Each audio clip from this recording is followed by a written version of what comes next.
Hey everybody, it's Emily at ARG Schooling, and it's time for a book haul.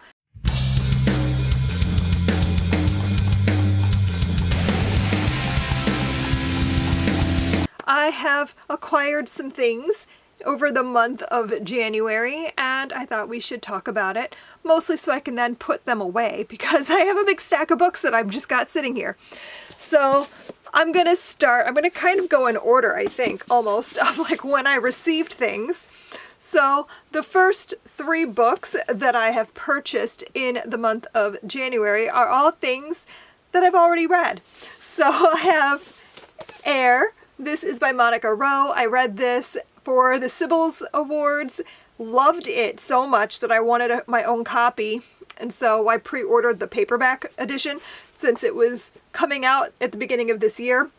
And I loved this. This is a story about a girl who is in a wheelchair, and the story is about how she's really into like extreme sport kind of things, and she does a lot of like ramp stuff with her wheelchair, and the school she goes to is not very handicap accessible, and they make a big deal about how she got hurt one day at school because of the poor ramp situation, and they want to raise money for her to have this new wheelchair, which doesn't help the fact, even if she has a brand new wheelchair, that the school makes it difficult for her to get around.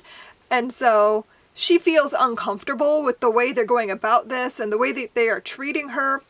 It's a really great story and has a lot to say about how we approach accessibility, how we view people who require things like wheelchairs, and how we treat them and belittle them a lot of the time.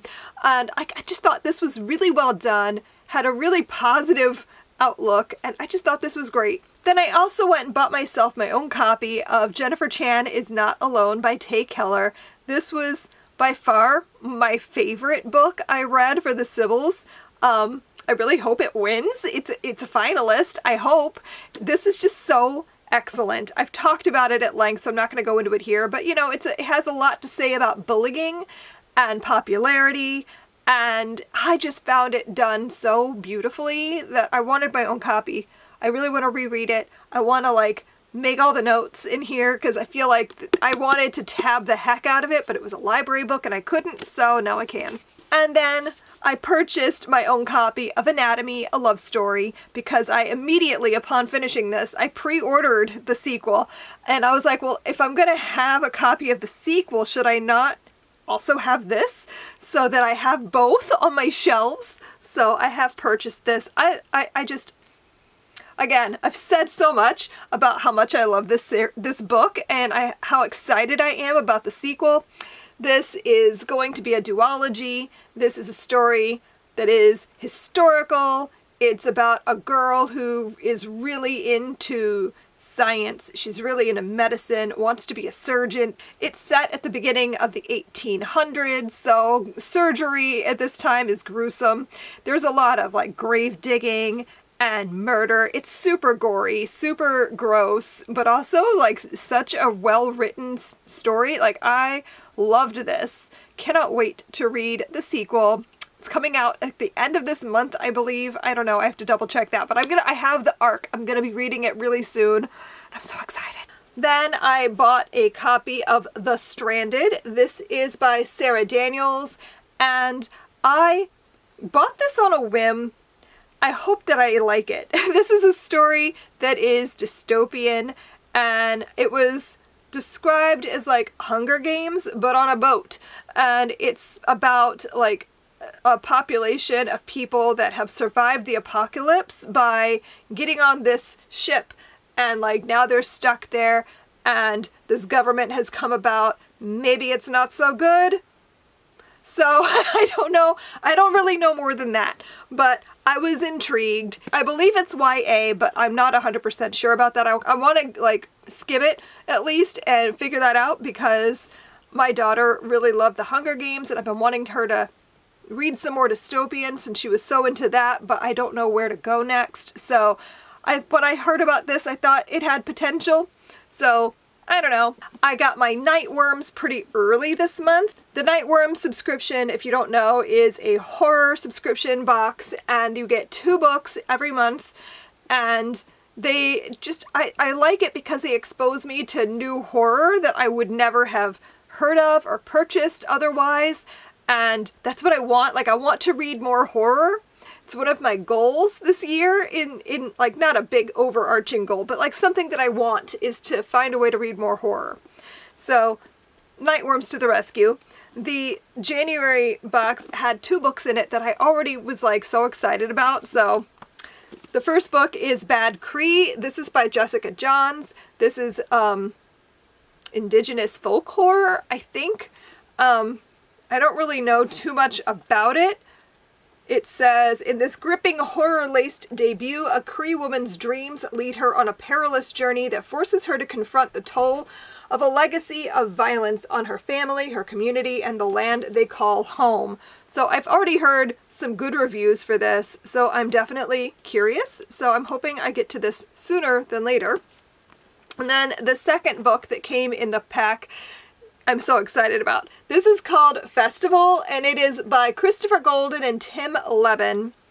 And this is like a music festival called the Valhalla Music Festival, and it's performed on some like maybe sacred land or something like that, and it makes the like Vikings who died there rise up and start killing people. I think it's like haunted Vikings or ghost Vikings. I don't even know. It just sounds really fun. And it's also really short. And it's illustrated. So like, let me find a picture. So like, there are illustrations included. It just looks like a good time. I'm kind of mad at myself. I fully intended to read this in January and I just didn't. So, gonna make it happen soon though, because we just finished watching Vikings Valhalla, so like I'm kind of in the mood for more Viking things, so this just sounds like a good time. And then, while I'm on a horror kick, I just saw a picture. I don't even know where I saw it now, probably on Instagram. I saw someone shared a picture of this book, and I immediately bought it, fully based on the cover and the title. And that is Head Like a Hole, and this is by Andrew Van Wey. I don't even fully know what this is about, besides that it's set in the 90s. It is named after a Nine Inch Nails song, and I'm a big Nine Inch Nails fan. Like, I need it. I needed it in my life. Also, just look this cover. I don't know, it's too shiny, but can you see like how amazing that looks? I'm just fascinated by the whole thing. I have no idea if I'm gonna like this, but it's like 90s and grunge and some kind of like horror is happening. I don't know what. It says it's dig into the haunted past with Head Like a Hole, a novel of malignant secrets, shattered friendships, and twisted body horror. Yes. On a completely different note, I have For Lamb. This is by Lessa Klein Ransom. So this is a story set in the 1940s in the Deep South, and it's about a black girl who befriends a white girl, and the repercussions of that, I think, and it sounds interesting. Like, I love historical fiction, you guys know, and I've been trying to find more diverse historical fiction titles to add to my library, to add to History Book by Book. So when I heard this is coming out, this is also YA. So when I heard about this, I really wanted to read it and see if it would be good and see if I want to put it up on History Book by Book. So I'm definitely reading this in February. This is happening really soon. I got my pre-order of Lost in the Moment and Found. This is, I want to say, the 8th or 9th.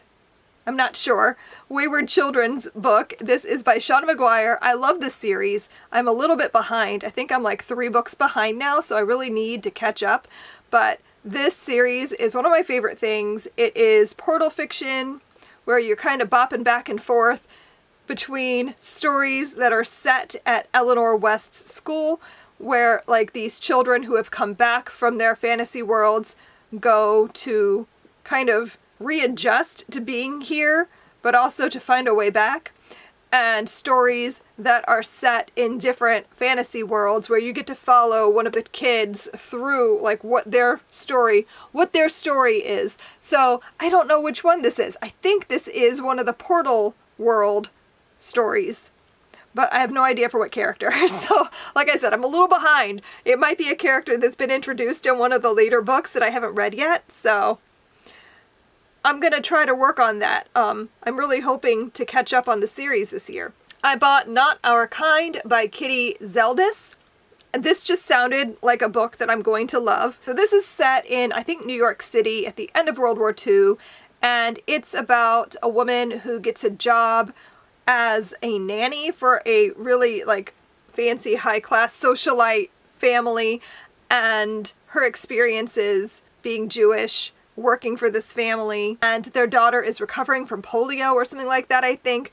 And so she's hired to be the nanny for this girl and starts a relationship or friendship with the mother.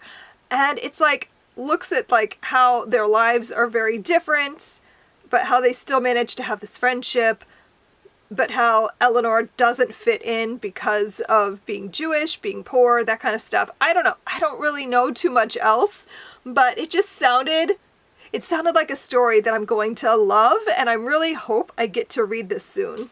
Then I pre-ordered One Last Shot by Kip Wilson. This is based on a true story of a wartime heroism. This is the story of Gerda Taro, who is a photojournalist, and she went into like Nazi Germany, even though she was Jewish, to get pictures and stuff during the war. This is told in verse. So I'm really interested in reading this because I loved White Rose by Kip Wilson. I think I also have another book that she wrote that I haven't gotten to yet. And then I have this one. I really want to read it because I feel like all of these books sound so good and so interesting. And again, really great historical fiction that I hope to be able to review soon for History Book by Book. You probably already know that Sarah will be leaving for Korea really soon. She's got a new job as an English teacher in Korea. So I've been kind of playing this like, well, what places should we go before you leave? So we went to her favorite bookstore where we just walked around and browsed, but since she wasn't going to buy anything, since she's leaving soon, I wanted to make sure I bought something, because if you go to an independent bookstore, it is your duty to buy something. I bought My Nest of Silence by Matt Faulkner. I honestly have been drawn to this book by the gorgeous cover. Like, it's beautiful. This is a story about Japanese internment during World War II. I really don't know too much else besides that it is like mixed media. It's about a kid who copes with the situation through drawing comics. So like the story is told back and forth, like what's happening, and also through their comics that they're writing. And I always enjoy that kind of thing in books. Like I really like when it goes back and forth between like a journal or a story that they're writing and the story itself. So I feel like it's a book within a book kind of a thing, which intrigues me. Then it was so cool. I was sent this book as a finished copy from the publisher. I don't know how this has happened. I've been on BookTube for years and years and years. I've never figured out how to like just get publishers to send me things that like, oh, they'll think of me because this is a book that Emily would like. I don't know. I've been trying to figure out how to do this for forever, and I've never figured out how to do it. I mean, I get ARCs through NetGalley, and occasionally if there's a book that I'm like really excited about, I'll send an email directly to the publisher about it. But in the last like 6 months or so, I ended up on a HarperCollins like email list. I don't even know how I managed it, but they send me books once in a while. And they sent me a finished copy of On Air with Zoe Washington by Janae Marks. I'm really excited about it because I really, really liked the first book, which was called From the Desk of Zoe Washington. It was a really cute middle grade about a girl who loves baking and like her also figuring out how to get her father out of jail or out off death row or something like that. I can't remember exactly. It's been a couple of years since I read it. But when I heard there was going to be a sequel, I was definitely interested. and I was debating ordering it. And then I got an email saying that they were sending me a copy, so I was just like, wow, okay, that's amazing. So thank you so much to the publisher. So yeah, this one is a sequel. I don't really know what it's actually about, besides that she gets to go on some kind of, she gets to host her own radio show or something like that about cooking and baking, and I just think it's going to be fun. It's going to be cute. If you've got kids who are into baking and cooking, definitely check out this series. I don't know if it's going to be more than 2 books. It might be. I don't know. Probably based on the success of this will determine if she writes more about Zoe Washington. But like, the first book was great. I'm really curious to see what they do in the sequel. I bought this because I was looking for things about neurodivergence. I wanted to find like a YA book. And when I saw this book, I was like, ooh, this is exactly what I was looking for without even knowing this existed. This is called Afrotistic, and it is by Kayla Allen Omiza. And it's about a Black teenage girl who is autistic, and it's about her experiences. I think she moves to a new town, and it says she doesn't feel Black enough, and she doesn't feel cool enough or autistic enough. And so she goes to this new school. She's trying to figure out how to fit in, how to socialize. She creates her own social group consisting of autistic students, and it's about her kind of finding herself and understanding how to find community and that kind of thing. And it just sounded really good. I don't really know too much more about it besides what I just told you, but it sounded excellent. I don't know what I'm doing with this.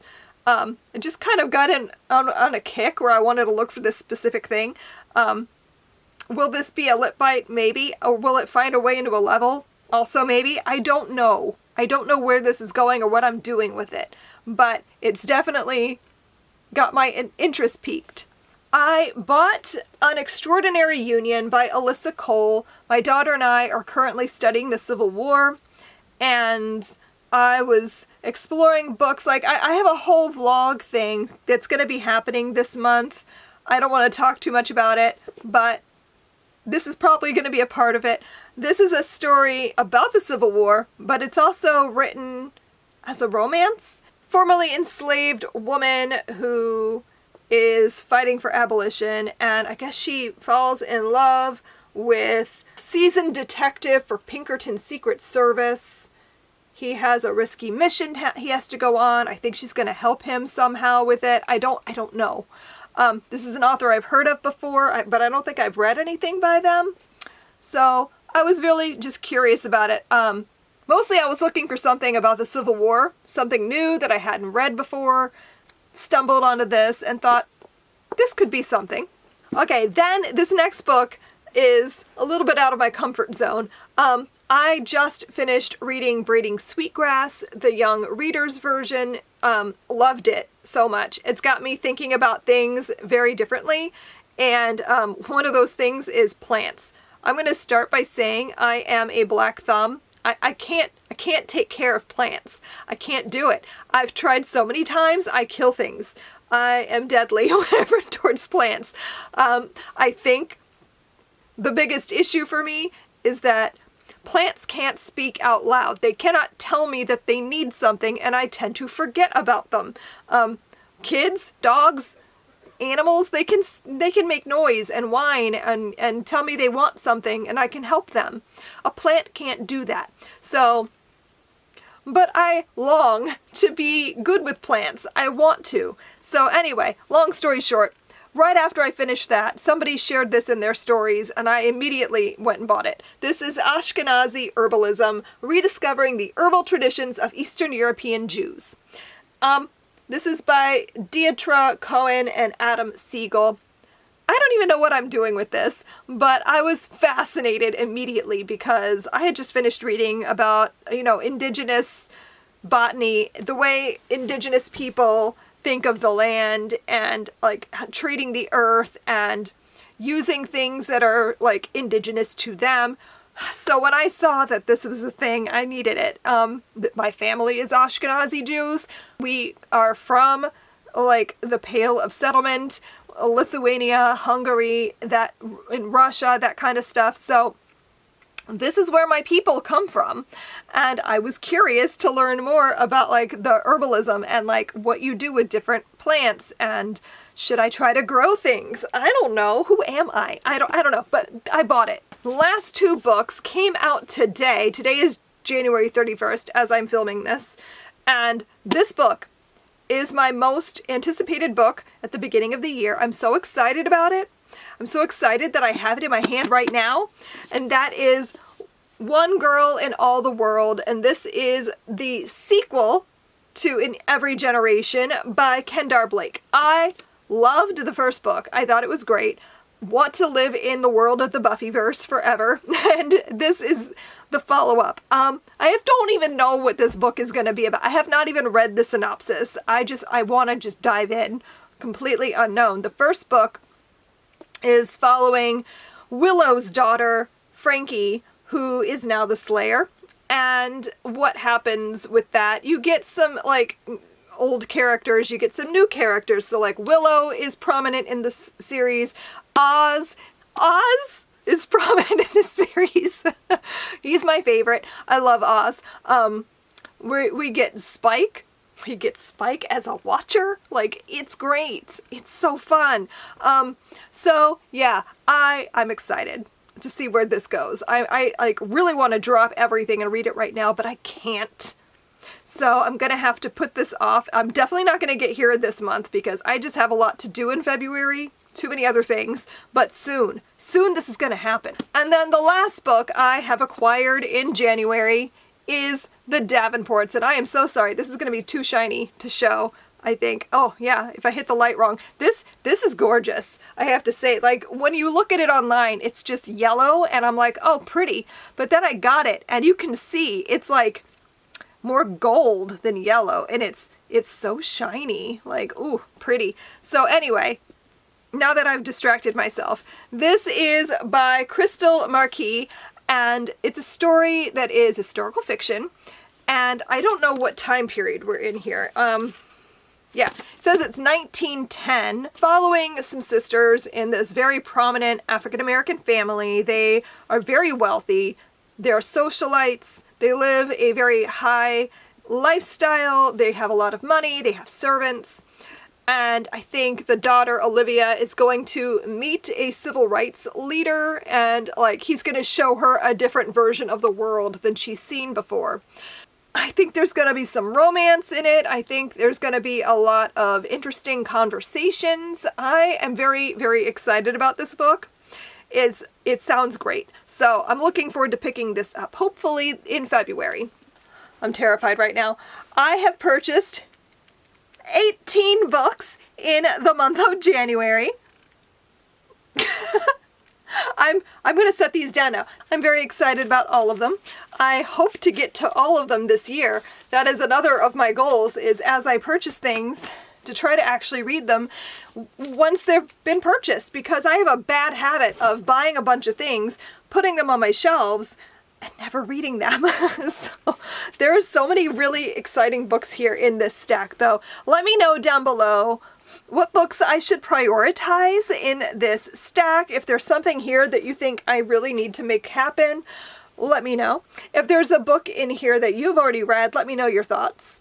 What books did you get in January? What's the most exciting book that you got this month? Let me know down below in the comments and we can chat about it. Thanks so much for watching, and I will see you guys next time. Happy reading. Bye!